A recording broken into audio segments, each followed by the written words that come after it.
Hi, good morning to one and all. I'm KV Harish, Assistant Professor, Department of Civil Engineering, IIT Kanpur. You are watching MOOC lecture course on hydration, porosity, strength of cementitious material. Today we will see lecture 21 and 22 and just a brief information about what we have seen in the previous lectures. For example, in lectures 11 to 20, which is Portland cement based paste systems, we have seen the different hydration reactions, hydration compounds. We have also seen how the compounds are developed with curing period. We have also seen the morphology and microstructure of both hydrated and unhydrated compounds. And then we went to the volume changes that happen inside concrete. Some create crystal pressure, some doesn't create crystal pressure, and how the compounds increase in volume, and all these things we have seen through models developed by Power and other people.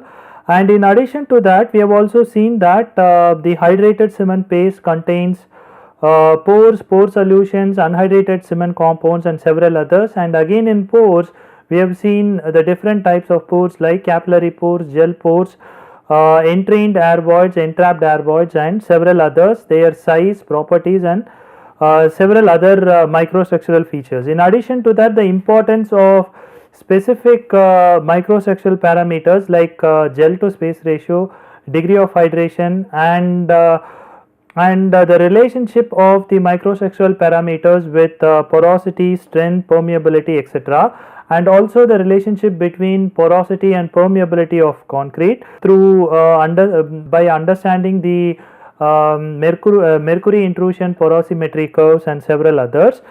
And we have also seen how gel to space ratio is related to the specific properties like strength of Portland cement based paste systems.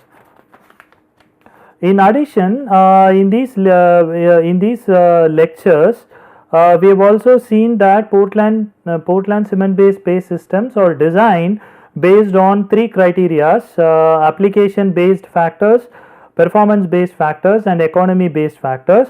And remember that all these factors are based on the design for the existing situations and existing conditions.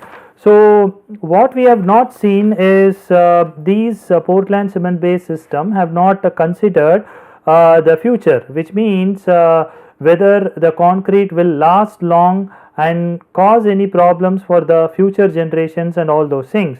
To understand that, we need to know about sustainability and other factors. In addition, last two lectures 19 and 20, we have seen the importance of heat of hydration, and that was an lectures were given by Professor Sudhir Mishra, where you would have seen that the heat of hydration is developed at the paste level because of the exothermic reactions of several compounds in Portland cement based paste systems. And when it comes to concrete, again the heat may be a very important factor or may not be an important factor depending upon the volume of concrete that is produced, and if the thickness and volume, thickness of the members, concrete members and the volume are bigger, then in that case you have heat of hydration being a critical parameter because it causes thermal expansions in concrete, and since concrete and Portland cement based paste systems are weak in tension, they may result in thermal cracks. So all these things we have already seen in the previous lectures, previous set of lectures from lecture 11 to 20. Now in lectures 21 to 30, we will see about mineral admixtures. As I already mentioned in the previous 10 lectures, we have seen designing concrete only for the existing needs. So under mineral admixtures, what we will see in lecture 21 and 22 is the importance of sustainability. What is sustainability? What is sustainable development? What is sustainable design? How to understand sustainability? What are the environmental issues related to cement and concrete production? And what are the strategies to account for sustainability, so that the concrete that we design today takes care of the needs of the future generation tomorrow. So all these things will be covered in lecture 21 and 22, and then we will step on to the introduction to mineral admixtures and several others. So the textbooks or reference materials, they are shown in this, and the topics that will be covered are sustainability of Portland cement based space systems, environmental issues with cement and concrete production. Remember that the environmental issues with cement primarily includes the high amount of energy that is required during the production process. It may also include the liberation of carbon dioxide. Substantial amount of carbon dioxide is liberated to the atmosphere, and it also includes the continuous depletion of natural resources for the production of cement. So there are several environmental issues, and we will deal these things in this lecture. And remember that when it comes to concrete, not entire sustainability issues of cement is cement goes to concrete, primarily because the portion of cement that is used in concrete is substantially lower. So we will also see if there are any environmental issues with concrete production also or not, and then we will move to how we can incorporate important strategies to make sure that the concrete that we design is sustainable, that is, which will take care of the future needs. So the overview of the course is as follows. This lecture provides information about the important environmental issues such as energy and carbon dioxide emission associated with cement and concrete production. In addition, different strategies for implementing sustainability are discussed. Now, in the lectures which was delivered in the past, between lecture 11 to lecture 20, you would have seen that there are three-dimensional factors when it comes to selection of Portland cement based space systems: application, performance and economy. And in this lecture, the application factors are denoted by the letter A, performance factors by P and economy factors by E. So make a note of it, because whenever we use it in the lecture, it will be easier to follow. And we have also seen in the previous lectures that sustainability acts as a provides a fourth dimension to the selection of Portland cement based space systems. And in this topic, we are giving a significant importance to sustainability. Now, as I already mentioned, sustainability provides the fourth dimension to Portland cement based space systems, and what you see in this figure is the three important principles or components or facets of sustainability, which is generally discussed in many conferences and other places. So the main three factors include economy, society or society related factors, and the third one is environment. And you see that you also have an overlap of economy and society, which comes under the factor of equitable, and economy and environment together comes under the heading as viability, and society and environment some overlapping features called as bearable, and sustainability is something that is actually overlapping of all these three factors or six factors together: economy, equitable, society, bearable, environment, viable. So everything inside accounts for sustainability. Now, the purpose of showing this is primarily to make the audience focus about what are the important economical factors, environmental factors and societal factors that governs sustainability. Remember that sustainability is a very broad terminology, and economy is one important aspect of sustainability. Remember that economy is also used in the three dimension factors that we have described here, but there is a significant difference between this economy and this economy. So the the economy here primarily is restricted to the application, where whenever we use Portland cement based space systems, we make sure that the selection of materials or composites is based on these three factors. So the economy here is very confined to the application, whereas when we discuss economy in sustainability, it includes a lot more parameters such as productivity, whether there are trade related parameters, whether you have business development in that, employment, taxes, and several others.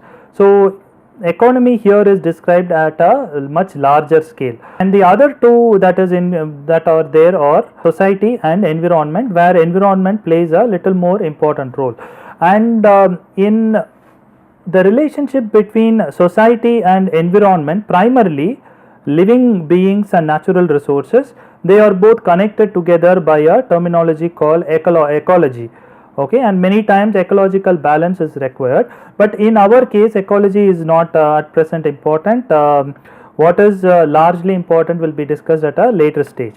So sustainability includes these three main facets, and whenever we design anything for sustainability, we should make sure that it satisfies the current needs, and whatever we design should also be for the future. So what we have seen in the previous three factors is that the application, performance, and economy, they usually do not consider the future. So these consider primarily the current requirements and not the future requirement. The moment you incorporate sustainability, it takes into account the future requirements also. So the question arises, are we designing for the future also? And the other question is that until what time or until what period we are designing. So let us first get into the definitions, broader definitions of sustainability, to get a little more overview of what is sustainability all about. Now under sustainability you have several simple terminologies. One is sustainability, the other one is sustainable development and sustainable design. Basically it is good to know the difference between these three, and primarily the sustainable development and sustainable design comes from the word sustainability. So let's see each one of the definitions for clarity. So sustainability is the property of the system to remain diverse and productive indefinitely. This is a very general definition of sustainability, and if you carefully see the words used, like for example system, diverse, productive, and indefinitely, all these are very broad definitions. And with regard to concrete, you can visualize system to be something like a building or a bridge structure or something like that. So in general we can assume the system to be something like a structure. In the case of diverse, that primarily indicates the multifunctionality. So and likewise productive indicates that whatever you built, like here in this case we are assuming or visualizing it, visualizing the system as a structure. In that case the structure should yield something to the society. So productive is seen from that angle, and indefinitely means a substantial period of time, continuously during from the start of its construction until its service period. So indefinitely means the time is infinite. So the basic definition of sustainability is that it is defined as a property of the system to remain diverse and productive indefinitely. So we have to think about the future substantially. That is what basically sustainability indicates. Coming on to the definition of sustainable development, it is defined as a development that meets the needs of the present without compromising the abilities of future generations to meet their own needs. Remember, here there are two important things that are present. One is meeting the needs of the present. So the present conditions are also important, but at the same time when you design or when you develop any product, you have to make sure that it should not compromise the abilities of the future generation to meet their own needs. Which means, for example, if you are building a structure and for the present condition, assume that there are certain loads that the structure have to withstand, and for a certain period of time. Usually the age of the structure is assumed to be somewhere between 50 to 75 years. So we have to make sure that we build the structure for a substantially longer period of time, so that the future generation do not have any problems with the structure that is built today. So, so two components that that are present here are the present scenario and the future scenario. If you do not consider sustainability or disregard sustainability, then it goes back to the three factors that we discussed: only application, performance and economy, all satisfying only the current needs, and we are not looking into the future. So sustainability is largely a factor to include the present as well as the future. So that is about sustainable development, and let's move to the third definition, which is sustainable design. Sustainable design is the process of environment consciously building a system containing object, environment and services to suit or comply with the components of sustainability. This is a very important definition, in the sense that whenever we use sustainable design, the emphasis is largely on the environment consciousness about the building. So in this case, we are considering system to be more like a building, and what is mentioned by sustainable design is that we need to care for the environment and make sure that we do it in such a way it doesn't become difficult for the future generations to carry on. So in this definition, what you find is that you find three parameters. One is object, the other one is environment, the other one is services. So how do you understand this in terms of structure or something? Primarily we want system to be a structure, because for civil engineering largely we use a structure, we try to construct buildings. All these come under the broad terminology of structure. So we consider the system to primarily involve some building or structure. So with regard to a system like building, object directly refers to the building that we are constructing, and environment refers to the environment outside the building, and primarily the environment will try to affect the building either positively or negatively depending upon the environmental conditions. So if you actually get back to some lectures which were discussed under mixed design, you see that environmental conditions come under durability. That plays a very important role. And the third one is service. So service may include the loads that are acting on the structures. It can also include at a later stage the durability and all other factors, which comes under the broad terminology of serviceability, and also the deflections the buildings are subjected to, and many others. So object, environment and service are critical terminologies used to explain sustainable design. So sustainable design by terminology focuses more on the environment consciousness, and if you again get back to the broad dimensions under sustainability, what sustainable design refers to is that compared to these two factors, the environmental factors become very important. So this is something about sustainability, sustainable development and sustainable design. And remember that in all these things, the word sustainability comes together just to indicate that all three should have all these three facets.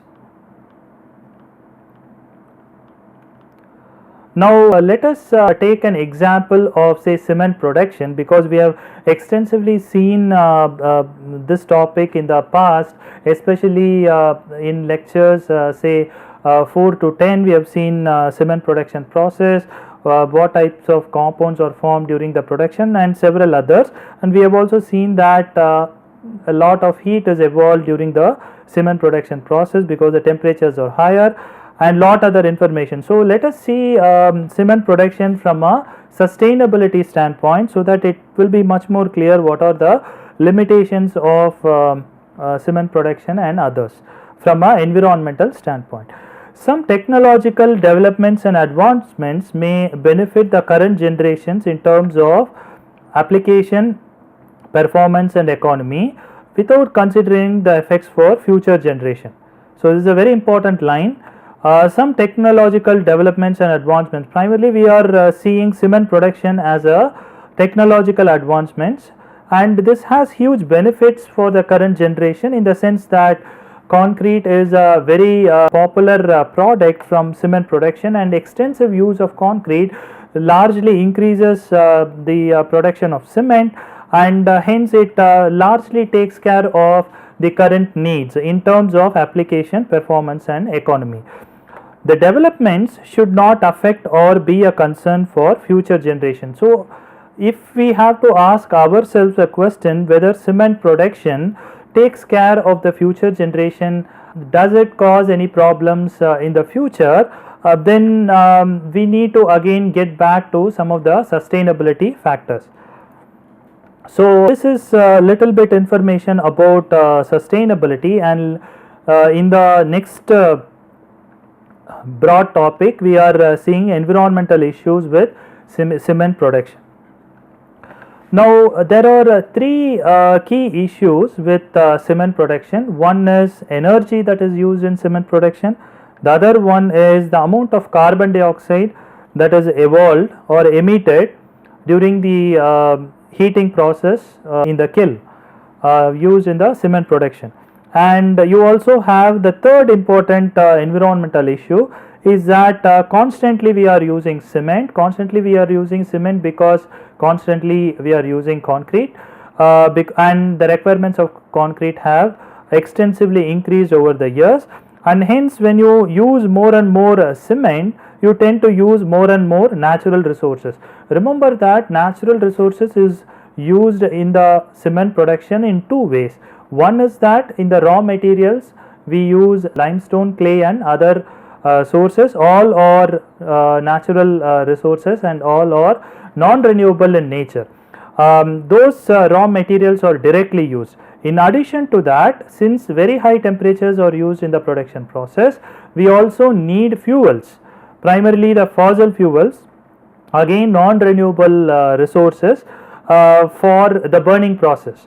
So typically what we use is coal for burning, or oil or petroleum for heating the natural resources to a very high temperature.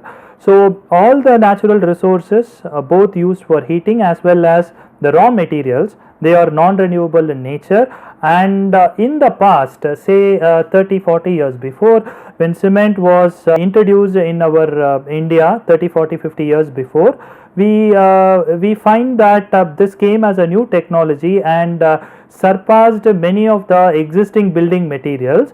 So at that time sustainability was not a key issue, primarily because we had substantial amounts of raw natural resources, especially the raw materials and other non-renewable sources. But during the last 20 to 30 years, concrete has been extensively used because of the high development in our country, and we see that the natural resources have been depleted over time. So the environmental issues that we have with cement production currently includes use of very high energy, use of liberation of very high amounts of carbon dioxide, and constant use of natural resources. Now a little more information. Constant use of natural resources such as limestone, clay and others for cement production has depleted natural resources substantially.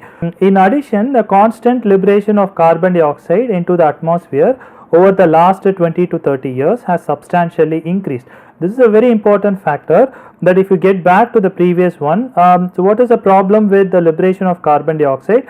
Primarily because the carbon dioxide is a greenhouse gas. So basically it increases the percentage of greenhouse gas and reduces the amount of ozone that is present in the atmosphere, thereby causing environmental concerns. I just repeat the second point. In addition, the constant liberation of carbon dioxide into the atmosphere over the last 20 to 30 years has substantially increased.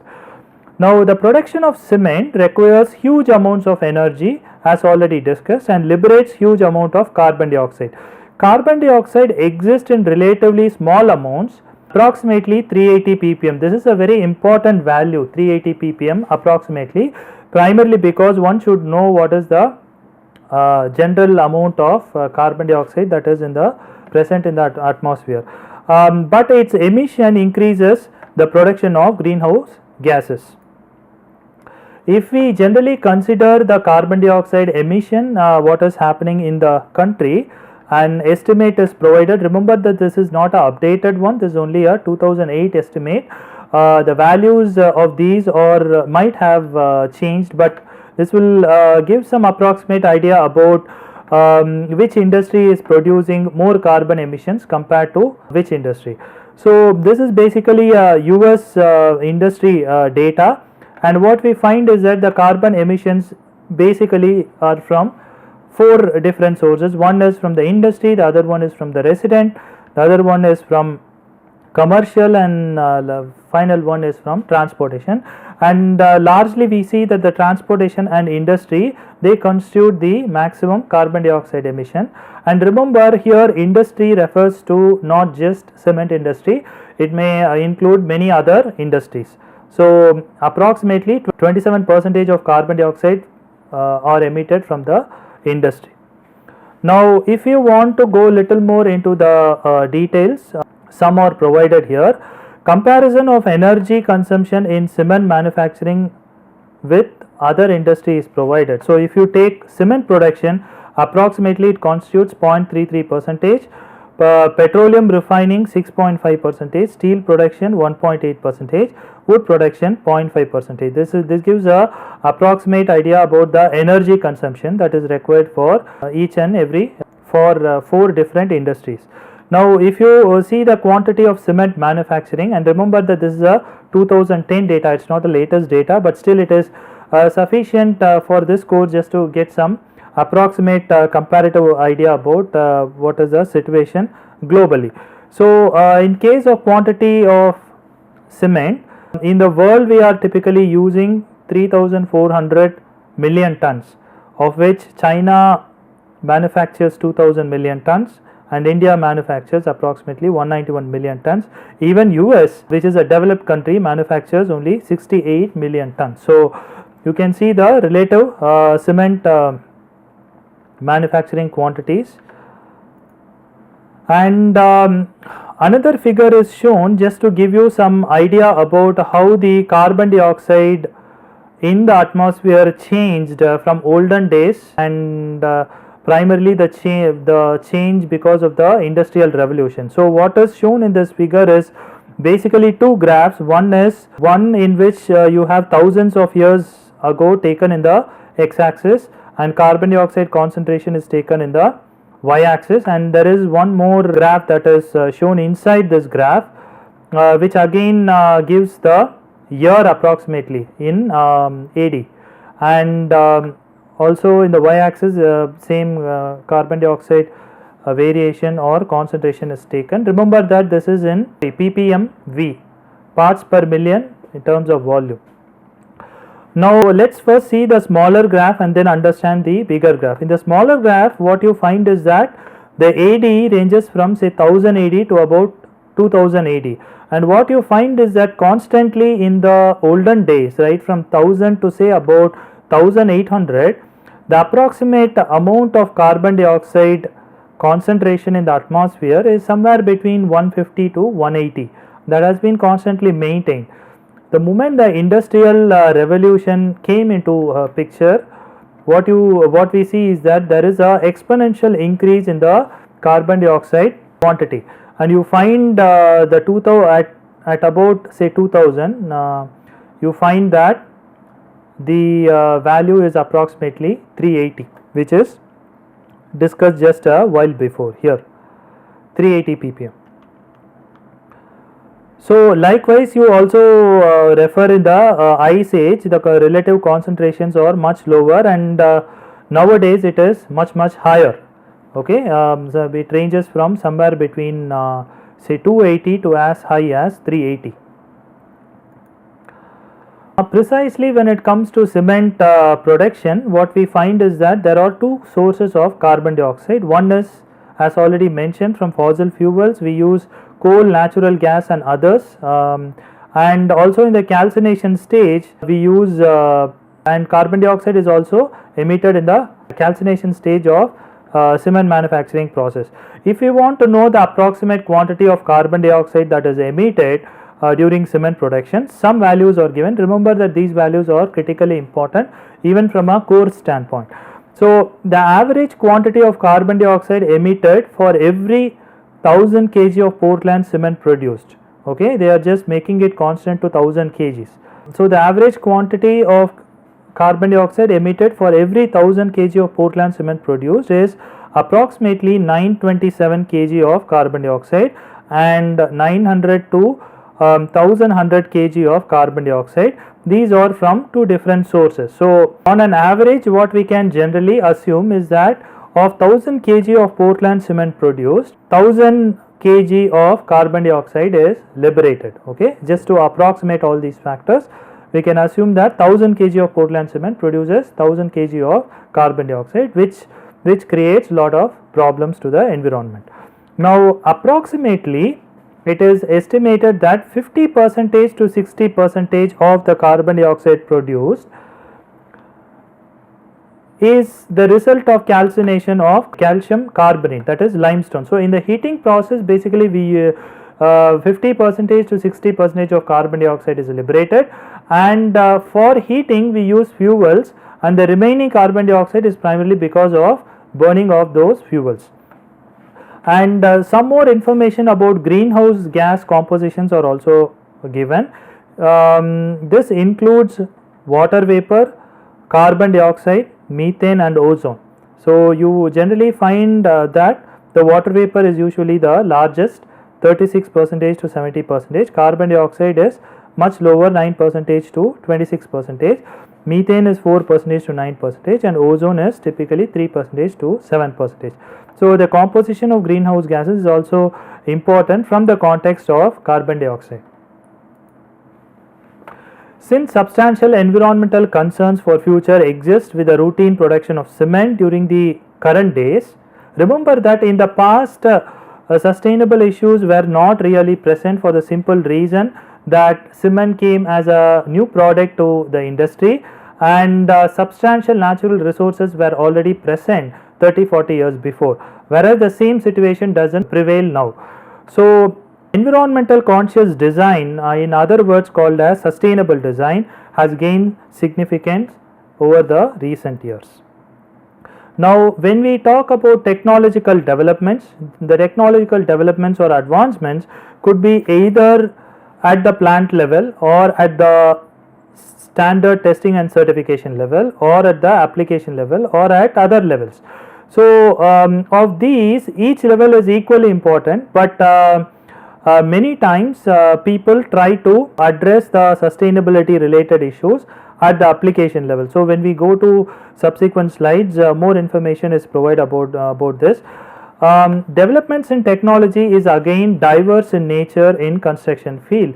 So depending upon the type of construction, depending upon the application, the developments in technology vary substantially. But generally it can be grouped under 4 different heads: plant, standard testing and certification, application and other stages.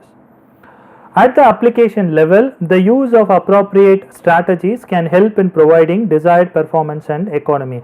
The moment we say appropriate strategies, you can recall that we have in the past we have already gone through mixed design strategies at the macro level, and also in lectures 11 to 20 we have gone through the micro level parameters. So at the application level, the use of appropriate strategy can help in providing desired performance and economy. In Portland cement based application, remember that always multiple strategies exist for any simple problem. For example, again in the mixed design strategies we have seen that if the workability is low, then you have 5 or 7 different strategies to achieve that workability. Likewise, if you want a higher strength, again you have 3, 4 or 5 different strategies. Again, if you have durability, you can use all those strategies. So for one issue you have multiple strategies, and what is important for an engineer is first to identify what are the strategies that are available and use multiple strategies or one strategies based on the requirement. But when you use those strategies, you should make sure that you consider sustainability as also a factor, and this will help in addressing issues for the future. Remember, sustainability is largely for the future but without compromising today's needs.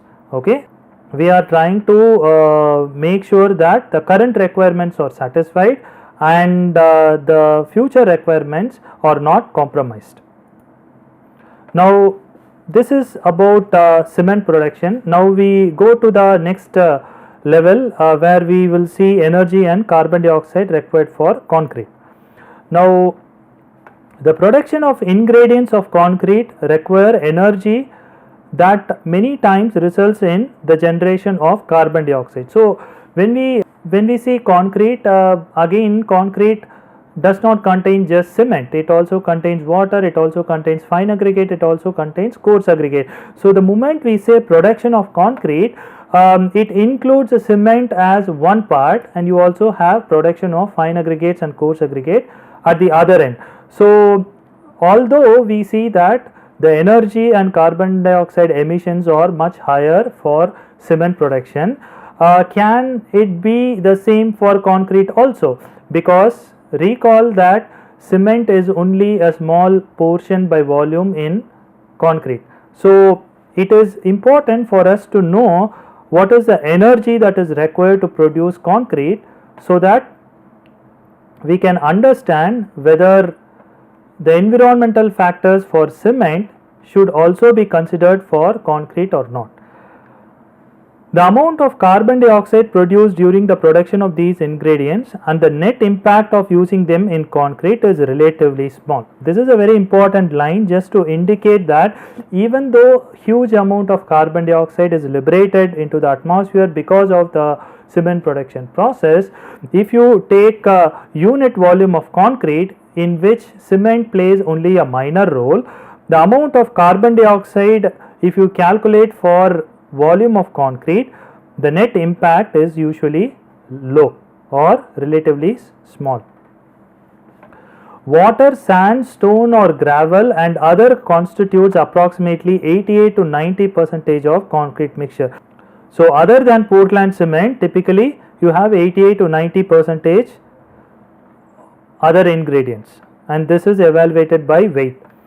The process involved with other ingredients that can emit or consume carbon dioxide are mining sand and gravel, crushing stone, combining materials in concrete plant, transporting concrete to construction site. So what is explained here is that some of the process that are involved when you are dealing with the production of other materials such as water, sand, stone, gravel, and as a whole, as a composite concrete, there is still some amount of carbon dioxide that is emitted.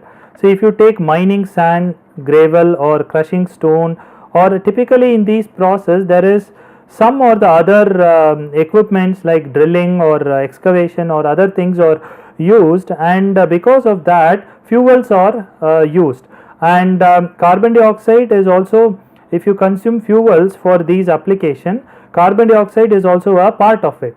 So the carbon dioxide is also emitted because of all these process. So we will have to know whether the amount of carbon dioxide because of these process are high or low. Okay. Now relatively small amounts of carbon dioxide is emitted during the aforementioned process. So all these process, even though involves use of fuels and other things, finally the carbon dioxide that is used for all these processes is comparatively low when you understand it with regard to cement production. Now this will give approximately, so now we have seen in the previous slides about carbon dioxide, and now we go to the energy, production energy. In this figure, what is shown is in the x-axis you have production energy varying from 0 to 300 and energy is expressed in gigajoules per ton.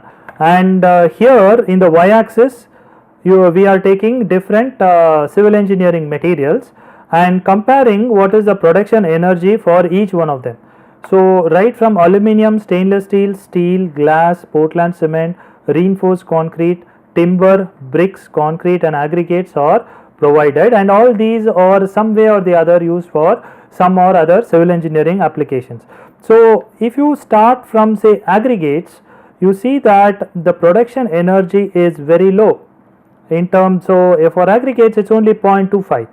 Now if you take concrete, it will be little more surprising that it is not substantially higher, in the sense that it's only 1.4 gigajoules per ton. And if you take bricks, it is slightly higher than concrete. And remember that this is one reason why in the past, if you actually see, the load bearing walls were very popular, and say about 40-50 years before, and at that time cement and concrete was not really invented. So people preferred brick structures and preferred bricks to take roads, and masonry walls were constructed based on that. Once the cement and concrete were invented, they basically surpassed the load bearing structures, and finally whatever structures that we have these days is framed structure, where the walls basically do not take load, only the columns, beams, slabs and foundation take load.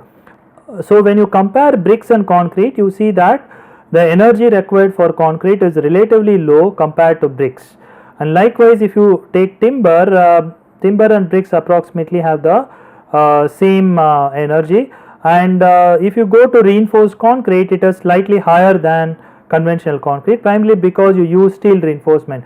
And if you carefully look, steel has a higher production energy, primarily because in the production of steel basically the ores are melted to a very high temperature, so a lot of energy is involved. So some element of that actually comes to reinforced concrete. That's why you find that production energy for reinforced concrete is higher than conventional Portland cement concrete.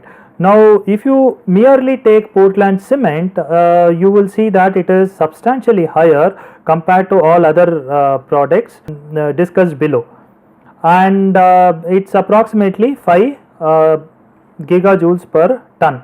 And if you take glass, steel, stainless steel and aluminium, they are extremely higher, and you need a lot of energy to produce it. And remember that in our conventional applications, glass, steel, stainless steel and aluminium is not very often used. Of course steel is used very often, but that is usually used in the form of reinforced concrete structure or reinforced concrete members. So this figure approximately gives an idea about the fact that the energy that is used in concrete is relatively lower compared to Portland cement or steel or other things. Now coming to the next important topic, do we have any strategies for sustainability, and what are the important strategies? So we have seen in the recent slides the importance of sustainability, and we have also seen that we should design, the moment we say sustainability, we should look into the future and make sure that nothing is compromised for the future. So do we have any strategies for sustainability which can take current day needs as well as satisfy to some extent the future needs? So some of the strategies are discussed. One is the use of renewable resources for heating instead of non-renewable resources or fossil fuels such as coal or petrol. So for the, as we have already seen, for the burning process, most of the times we use fossil fuels such as coal or petrol. So is it possible to use renewable resources? So that is one strategy to make sure that the carbon dioxide liberation is much lower, and thereby it can help in not polluting the environment. Now the second one is use raw materials other than limestone or clay, because limestone and clay are the principal raw materials used. And since we have been using it during the last 30-40 years, do we have any other source of limestone or source of calcium or alumina in this world? So we can use those sources so that these sources can be preserved. The third strategy is beneficially use cement kiln dust effectively and efficiently. Since cement production have been going on for the last few decades, we also find that whatever fossil fuels are burned, we also find the dust from the fossil fuels, and these are also in huge amounts, and can those be effectively used in for construction purpose. So that is another strategy that will help to design for sustainability. The fourth one is lower the cement usage, very important, as much as possible, which will reduce the use of natural resources. So lower the cement usage is a very important part of sustainability, and it gains significant importance primarily from the fact that many waste materials or industrial waste materials can be used in concrete. However, in this case we are seeing at two different levels. One is the plant level, whether you can lower the cement usage, and also at the application level. So in the plant level, the materials such as limestone can be interground. Remember, limestone is used as a raw material in the production process, and basically what we do is limestone is basically crushed into fine powders, and it is mixed with other ingredients, and finally in the kiln it undergoes a heating process. So that is one stage that we have already seen. Here what we are seeing is that this limestone itself can be used at a later stage along with the clinker. Instead of making it into fine powders and heating it, we are making it into fine powders after we make the clinker. So that will actually reduce the carbon dioxide emission as well as help in protection of the environment. So at the plant level, what is also thought about is whether the limestone can be added along with clinker at a later stage and interground and then made into a cement, more like a sustainable type of cement. And at the application level, what is also thought is that whether limestone can be added as a blend material. Remember, this point has nothing to do with the industrial waste. Okay, so industrial waste is a separate strategy that is discussed at a later stage. And the next strategy is continuous innovation and product improvement that leads to reduce environmental impact. This is generally said in a very broader sense. And the next one is prescriptive and performance specifications for concrete. This is a very important point, and at this level you should know what is prescriptive and performance specification. In simple sense, prescriptive, what we have seen when we discussed in Portland cement and other things, is that the chemical compositions are specified. For example, if you see the oxide compositions, like for example specific oxides like magnesium oxide, free calcium oxide and other things are basically restricted in cement. Not only that, even if you take the simple chemical composition, that is the oxide composition of cement, you have calcium oxide, silicon dioxide, aluminum oxide, iron oxide and several other oxides which have to be in a specific range for it to qualify as a proper ordinary Portland cement. And we have discussed this extensively in under the head physical and chemical requirements. So prescriptive means basically prescribing physical and chemical requirements and saying that if it meets then it can be used, if it doesn't meet it cannot be used. In the case of performance, the prescription of the physical and chemical requirements are lowered, and what is more concentrated is the performance characteristics such as workability, strength and durability for that particular application. That means that a particular material need not be prescriptive in the sense that it doesn't have to satisfy any physical or chemical requirement as long as it satisfies the performance. The purpose of providing prescriptive and performance has its own advantages, but currently or during the previous years prescriptive specifications have been followed, and people prefer to move to performance based specifications primarily from the standpoint of sustainability. And why do you want to move? Primarily because industry would prefer to use different materials that are available. It could be industrial waste, it could be several other materials, and they could come up with a new specification which need not be a prescriptive type, but it could be a performance type, in the sense that it may not satisfy the physical and chemical requirements of conventional mixtures, but it will have the performance that is required for that particular application. So performance specifications provide more flexibility for concrete producers to optimize mixtures for intended performance that will reduce environmental impact or carbon dioxide emissions. Now the final thing is use of industrial byproducts or waste materials which are abundantly available as a supplement for cement. This is a extremely important part, primarily because we will see in the next lectures that mineral admixtures largely has fly ash, slag and silica fume, and all these are industrial byproducts, and they extremely help in improving the properties of Portland cement based paste systems. So use of industrial byproducts always leads to sustainability. And in summary, what we have seen is the definitions of sustainability and other terminologies. We have seen important factors such as energy required and carbon dioxide emissions for cement. These are generally higher compared to that of concrete. The volume of concrete consumed over the recent years have become enormous, and efforts to adopt sustainable design strategies, which we have discussed just now, have to be considered and practiced. The use of industrial byproducts or waste material is one important strategy that will help in providing an effective solution for sustainability. So in the next few lectures we will see about industrial byproducts or waste such as fly ash, slag and silica fume, how its chemical composition and others can affect the properties of Portland cement based paste systems from the angle of sustainability as well as from the angle of performance, including workability, strength, durability and economy. With this lecture is getting over. Thank you.